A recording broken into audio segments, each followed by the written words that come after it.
미라클 모닝 애청자 여러분 안녕하십니까? 우리는 지금 시편 필사 119를 계속하고 있습니다.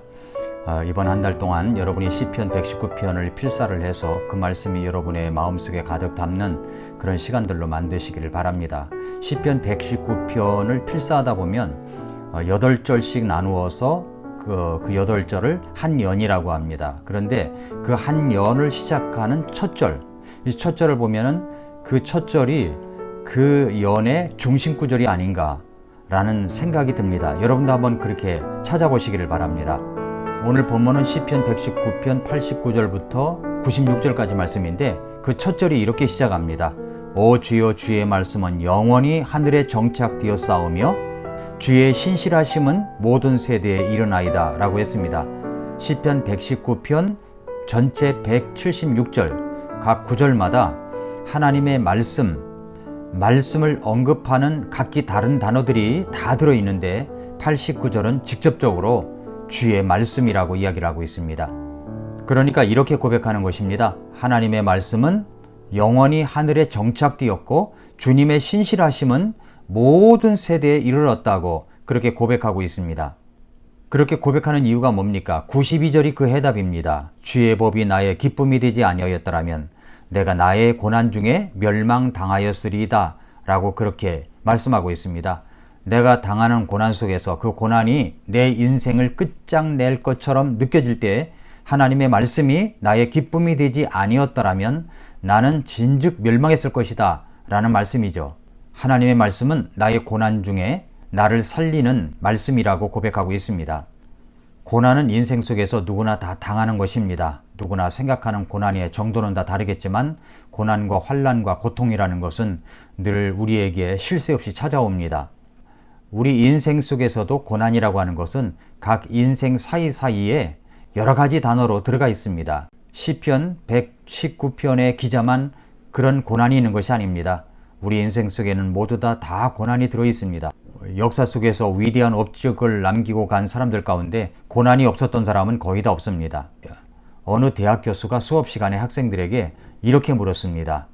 어느 부인이 있었습니다. 그런데 그 남편은 알코올 중독자입니다. 술 살 돈이 없으면 가구를 팔아서 술을 마시고 술 중독이 되어 아내에게 폭행을 하고 아내를 구태하는 남편이었습니다. 설상가상으로 그 아내는 폐결핵에 걸려서 자신의 몸을 가누기도 힘들 정도입니다. 그런데 나중에 보니까 그 아내가 임신을 한 것입니다. 그렇다면 여러분에게 묻겠습니다. 이 아이를 어떻게 해야 할까요? 애청자 여러분 같으면 어떻게 하시겠습니까? 이 태아를 어떻게 해야 할까요? 그 교수님의 질문에 어느 학생이 재빠르게 손을 들고서 이렇게 이야기를 합니다. 그 태아는 낙태시켜야 합니다. 그러자 교수님이 이렇게 말합니다. 자네는 방금 베토벤을 죽인 거네. 그렇게 임신하여 아이를 낳은 어머니는 베토벤이 어렸을 때 지병인 폐결핵으로 죽었습니다.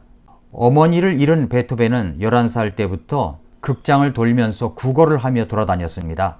이런 11살짜리 그 어린 시절의 고통스러운 베토벤을 보고 지금의 베토벤을 상상할 수 있었을까요? 그러나 그는 자신의 불행한 조건들을 딛고 일어나 위대한 음악을 탄생시킬 수가 있었습니다. 오히려 자신에게 있는 고난을 위대한 것을 탄생시킬 수 있는 승하의 조건으로 삼았던 것입니다.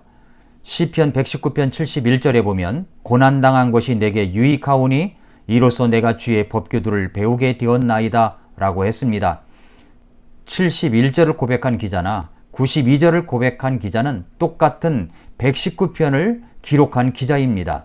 92절에서 주의 법이 하나님의 말씀이 나의 기쁨이 되지 않았더라면 내가 나의 고난 중에 그에게는 고난이 있었습니다. 그 고난 중에 멸망했을 것이라고 이야기를 하고 있습니다.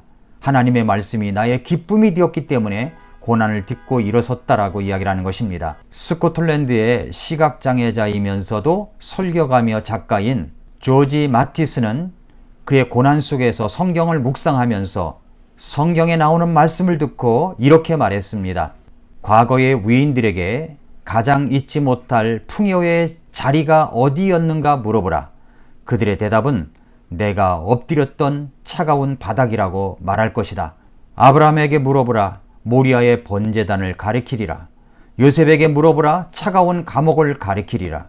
모세에게 물어보라. 생사의 고비를 넘긴 나일강을 가리키리라. 룻에게 물어보라. 허리가 아프도록 이삭을 줍던 밭에 자기의 기념비를 세울 것이다. 다윗에게 물어보라. 그의 노래는 밤에 지어졌다고 할 것이다. 욥에게 물어보라. 하나님이 폭풍우 가운데서 응답하셨다고 할 것이다. 요한에게 물어보라. 그는 밤모섬의 승리의 면류관을 던지리라. 바울에게 물어보라. 그는 자기의 눈을 멀게한 빛에서 영감을 보았다고 할 것이다. 한 사람 더 예수님에게 물어보라. 그분은 대답하리라. 겟세마네 동산 차가운 땅바닥에서 왕권을 받았노라고. 내 영혼아, 그대도 겟세마네에서 화환을 얻으라. 그 쓴 잔을 마심이 왕관이 되리라. 그대의 외로운 시간이 왕관으로 바뀌리라. 절망스러운 날들이 기쁨이 될 것이요, 사막이 변하여 노래하며 조용한 삼림의 나무들이 손뼉 치리라. 이렇게 이야기를 했습니다. 정말 가슴이 뭉클합니다. 뜻하지 않은 고난 때문에 낙심이 되십니까? 여러분이 엎드린 그 차가운 바닥을 생각해 보십시오. 그러나 기억하십시오. 지금의 이 고난은 황금알이 잉태되는 귀중한 시간이라는 것을, 지금의 이 고난은 우리 안에 있는 각종 아름다운 씨앗들이 알날이 영글기 위해 필요한 보석 같은 시간임을 깨닫고 인내하며 기다리시기를 바랍니다. 그렇게 되기 위해, 그 고난의 시간을 견디기 위해 우리에게 가장 필요로 하는 것은 하나님의 말씀입니다. 시편 119편 필사를 단숨에 끝낼 수도 있을 것입니다. 그러나 여러분, 단숨에 끝내지 마십시오. 천천히 그 말씀을 기록하며 필사하며 말씀을 들으며 10월 한 달 동안 시편 119편이 마음에, 심장에 가득할 수 있게 하시기를 바랍니다. 그 말씀이 여러분의 것이 될 것입니다. 하나님은 그 권위를, 하나님의 말씀을 성경을 통해서 나타내시면서 하나님의 뜻을 우리에게 알려주십니다. 성경은 하나님의 책입니다. 주님의 책입니다. 하나님의 선한 말씀입니다. 거룩한 글입니다. 주님의 법규입니다. 그리스도의 말씀입니다. 하나님의 계시입니다. 생명의 말씀이요 진리의 말씀입니다. 하나님은 성경을 통해서 자신을 계시하십니다. 성경은 복음이 하나님의 말씀이라고 선포하십니다. 스펄전 목사님은 성경의 진리를 변증하는 강연을 10회에 걸쳐서 해달라는 부탁을 받고 이렇게 회신을 보냈다고 합니다. 강연은 사용하겠습니다. 성경은 변증이 필요 없는 책입니다. 성경을 풀어 놓으십시오. 그러면 성경이 마치 사자처럼 뛰어다니면서 자신을 변증할 것입니다. 라고 이야기를 했습니다. 성경은 우리에게 생명을 줄 뿐만 아니라 종합 영양소이기도 합니다. 그래서 디모데후서 3장 16절에서 모든 성경 기록은 하나님의 영감으로 주신 것으로 교리와 책망과 바로잡음과 의로 교육하기에 유익하니 이것은 하나님의 사람이 완전하게 되어 모든 선한 일에 철저히 갖추어지게 하려 함이니라 라고 말씀을 했습니다. 성경은 하나님의 영감으로 우리에게 주신 말씀입니다. 그 성경은 우리에게 교리적인 뼈대를 든든히 설 수 있도록 하십니다. 책망하십니다. 바로잡아 주십니다. 의로 교육시켜 주십니다. 불의가 의처럼 득세하는 것을 내버려 두지 않으십니다. 우리를 의로 교육시켜 주십니다. 그래서 결국 우리를 하나님의 사람으로 완전하게 하시고 우리가 선한 영향력을 끼칠 수 있는 철저히 구비된 사람을 만들어 주시는 것입니다. 하나님의 말씀이 그렇게 하는 것입니다. 사랑하는 애청자 여러분, 주의 법, 하나님의 말씀이 내게 기쁨이 되지 않았더라면 내 자신은 벌써 멸망했을 것이라고 하는 이 시편 기자의 고백이 공감이 가십니까? 하나님의 말씀을 사랑하십시오. 날마다 말씀을 가까이 두십시오. 성경 필사를 매일 하루에 꼭 8절씩 하십시오.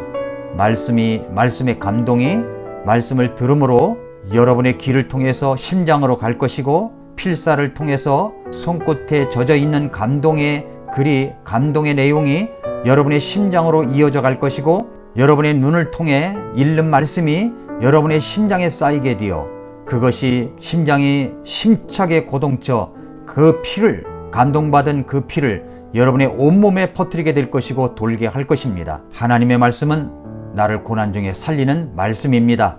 오늘도 미라클 모닝입니다.